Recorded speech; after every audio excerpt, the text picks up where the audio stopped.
Asia के Uzbekistan से करीब 1600 किलोमीटर दूर भारत और फिर बिहार के पूर्वी चंपारण की सीमा तक पहुंची दो विदेशी महिलाओं को पकड़ लिया गया जब वे नेपाल जाने की कोशिश कर रही थीं। दोनों भारत में अवैध रूप से रह रही थीं। अब इस पूरे मामले की जांच जारी है कि आखिर ये दोनों महिलाएं भारत में दाखिल कैसे हुई, यहां किस नेटवर्क के संपर्क में थी और सीमा पार करने की मंशा क्यों थी। यह रिपोर्ट देखिए। हजारों किलोमीटर दूर मध्य एशिया का देश और वहां से भारत नेपाल सीमा तक का सफर। पूर्वी चंपारण के हरैया थाना इलाके में भारत नेपाल मैत्री पुल के पास एसएसबी और पुलिस ने एक ऐसे अंतर्राष्ट्रीय कनेक्शन का पर्दाफाश किया है जिसने सुरक्षा महकमे में हड़कंप मचा दिया है। बॉर्डर पार करने की फिराक में थी उज्बेकिस्तान देश की दो नागरिक।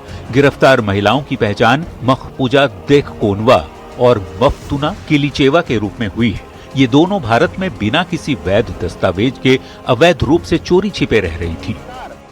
एसएसबी को ये इनपुट मिली थी कि विदेशी नागरिक काफी संख्या में वैसे लोग जो अवैध रूप से घुसपैठ करना चाहते हैं उनकी संख्या काफी ज्यादा हो गई है और वैसी स्थिति में एसएसबी ने इस बार गुप्त सूचना के आधार पर बड़ी कार्रवाई की है और दो विदेशी नागरिक को बिना किसी वैध कागजात के भारत से नेपाल भागने के क्रम में गिरफ्तार किया है। अब आपको बताते हैं कि ये मामला कितना पेचीदा है।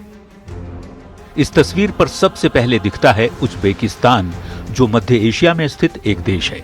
इसके दक्षिण में अफगानिस्तान, पश्चिम में तुर्कमेनिस्तान, उत्तर में कजाकिस्तान और पूर्व में किर्गिस्तान और ताजिकिस्तान है। मध्य एशिया के देश उज्बेकिस्तान से करीब 1600 किलोमीटर दूर भारत और फिर भारत नेपाल सीमा पर बिहार का पूर्वी चंपारण। इतनी लंबी दूरी तय कर पहुंची दो विदेशी महिलाओं की गिरफ्तारी ने सुरक्षा एजेंसियों को भी सतर्क कर दिया है और जब भारत में इन पर शिकंजा कसने लगा तो इन्होंने नेपाल के रास्ते सुरक्षित भागने का यही रूट चुना। हरैया थाना पुलिस अब इनसे कड़ाई से पूछताछ कर रही है। सबसे बड़ा सवाल यही कि आखिर ये दोनों महिलाएं भारत में किस मकसद से छिपी हुई थी। क्या यह सिर्फ अवैध घुसपैठ का मामला है या इसके पीछे कोई बड़ा अंतर्राष्ट्रीय सिंडिकेट या जासूसी का जाल है। पुलिस और खुफिया एजेंसियां अब इस पूरे नेटवर्क की कड़ियां जोड़ने में जुट गई हैं। न्यूज़ 18 के लिए मोतिहारी से अवनीश कुमार के साथ ब्यूरो रिपोर्ट।